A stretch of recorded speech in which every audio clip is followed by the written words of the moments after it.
What's going on? Another 7-on-7 from the usual crew tonight, boys. It's Brendan, Blake, and Trevor. You know, we run this. We run the Gridiron Uncensored. That's what we do, boys. 7-on-7. It's quick hitters. You know, we try to find a topic or maybe a fan question, and we give it to you in the form of a short, video. So tonight we're gonna hit an interesting scenario that just happened in college football. I don't know if much we're expecting it, but it happened. Jeff Hafley started this chain. Okay, he left Boston College to go to the NFL, and it started this whirlwind of everybody's leaving the NFL or the college football to go to the NFL because of the schedule, because of recruiting and all this other stuff. But then you got recruiters and stuff and coordinators coming from the NFL to the NCAA. So I don't know if it's as big of a problem as people are making out to be, but nonetheless, we have Hafley going to the NFL. Well, that started a chain reaction because now Boston College is out without a coach. Well, who the hell do they call? Bill O'Brien, the new offensive coordinator for Ohio State. Never coached a game, 0-0 against Michigan. Crazy stats. So he goes and becomes the head coach of Boston College. Well, again, that leaves a void. Who calls in? Chip Kelly. I mean, it's just crazy. Chip Kelly jumps to UCLA. So, guys, let's talk about it. Trevor, I know you got a lot to say about it. It's crazy. What's going on, with this coaching jump? My God, man. I swear, I thought we were done. I really did think we were done with the coaching carousel. I was just like, yeah, they're done. No big deal. And then all of a sudden, Hafley just starts to kick the tires right off this thing right all over again. I mean, I'm not him leaving. Okay, whatever. Do you, man? If you get an offer and that's what you want to do it. Sure. It's just one of those things where I am at the point where right now coaches changing jobs, it's like screwing a whole lot of players that stuck around. I feel for UCLA. I feel for Ohio State's the least affected college program out of all of this because they still have Ryan Day. And now Mr. Bill O'Brien goes off to his alma mater or whatever, a place that he's familiar with. He coached in New England. His kids go to college near there.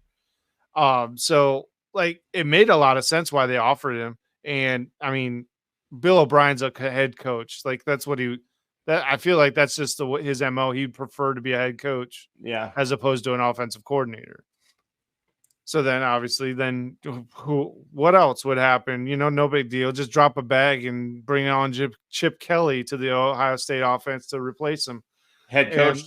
Blake, I probably should have listened to you a while back, where I should have just been completely happy that Ohio State had Bill O'Brien.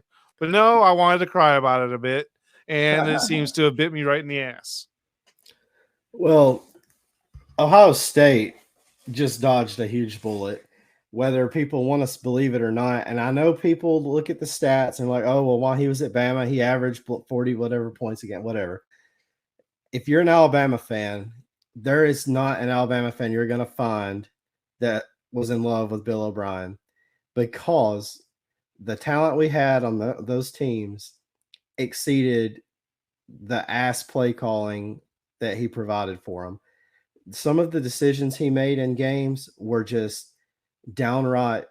There's not even words to describe it. It would make you want to slam your face in a mirror. And that's what Ohio State was about to have. Yeah. Now, unfortunately, Boston College is going to have it.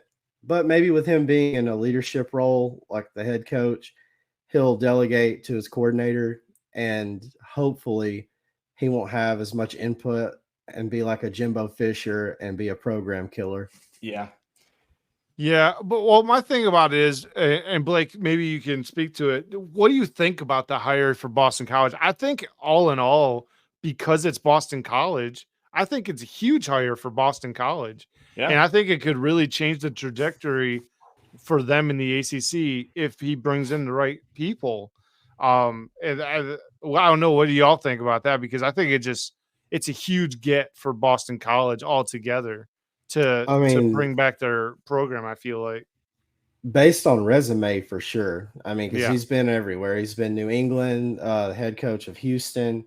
the NFL, obviously. OC at Bama, Ohio State was after him. Penn State head coach. He's been around the block, and I guess you could say he's had fair success at most of the places he's been. I wouldn't say he was great in Houston or anything like that, but I mean, he's done a fair job everywhere he's been. So if you're Boston College, you're not measuring up to much. So you can only really trend upwards with him. And so, I mean, it is a good hire for what it is. Yeah. Yeah. I like it. I think it's a good hire. I think, Ohio State got a good hire in Chip Kelly. Obviously I don't know if he's the same as he was at Oregon, but he still, maybe just as a play caller, that's all he wants to do is just, hey, I just want to call plays. Okay. Let's see what he does, because he's going to have a loaded team going into Columbus. But him leaving, going from a head coach in the now Big Ten to a coordinator it's just crazy. But it left a void in UCLA. Well, they went out and hired their former running back, Deshaun Foster. I think it's a neat offer. You kind of want to see somebody with a little more coaching, experience, I guess, maybe a coordinator like Trevor had mentioned. But in this world of coaching, I think you don't necessarily have to be the play caller, any of that. Let him be this young, enthusiastic guy chasing NIL and deals and reviving that UCLA spirit. Go hire some people to call plays for you. It might work. That's a cool hire. I don't know if it'll work. Tom Fornelli says that all the time. I have no idea. But it's neat. Another one that also changed for Alabama, Grubb jumped to the NFL, and they promoted Nick Sheridan to the offensive coordinator. I think that's fine. It keeps continuity. He's obviously not a splashy name, in the coaching circles, but it keeps continuity with the system. I think it's a smart move by Alabama this late in the cycle. You just kind of have to make moves at this point. Boys, final thoughts? I tell you, for Grubb, I think it was the only DeBoer. The only decision was to hire from within, because I'll tell you what, I think it's highly unlikely that Grubb and DeBoer informed the players that this was a possibility. So just to curb any sort of, just a month ago, the guy Grubb was sitting there on stage saying, "I'm your OC." And now he's off to the NFL. Sounds like that's easy. That's an easy way to piss off a few 18-year-olds. I'm just saying, or 19-year-olds, 20-year-olds, whatever. But as far as the other coaches, Deshaun Foster, it's a weird one. I'm not gonna lie, it's kind of neat, but it's weird because I feel like, and this is not a shade to Deshaun Foster, but it feels like UCLA just is not taking their football program seriously at this point, or don't view it as a potential contender. And I just wish that the administration would actually take their own program seriously and put some time and money into it. And UCLA could be huge. Another sleeping giant, Blake. Well, as far as the UCLA hire, it is always nice seeing like an in-house guy come in, especially someone that played for the program years ago. But I see what you're saying about bringing in a young guy to bring like some fire back, because that's what I was wanting at Alabama. And as far as Grubb leaving, I'm not really overly concerned about it. And now DeBoer did state in the beginning that, he assumed Grubb would be considered for the Washington job. So he wasn't even sure that Grubb was coming to Bama to begin with. And Bama never even made a formal announcement.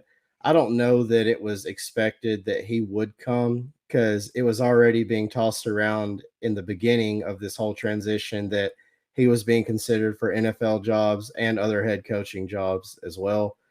But I believe most of our offensive play calling, not ours, but DeBoer is responsible for majority of the offensive play calling, almost like a Jimbo Fisher type deal, where he has more input on the offense than his coordinator. Not that they don't work together on it, but that's what he specializes in. And everywhere he's been prior to becoming a head coach was offensive schemes. So I'm not overly concerned about it. I think Nick Sheridan's going to be a good filler there. and I'm looking forward to what we're going to do in Tuscaloosa with him. Yeah, I'm hoping he's a Michigan plant, and he was the former quarterback at Michigan during the dark ages of Rich Rod, and maybe he takes the program. I'm just kidding. I think he is talented.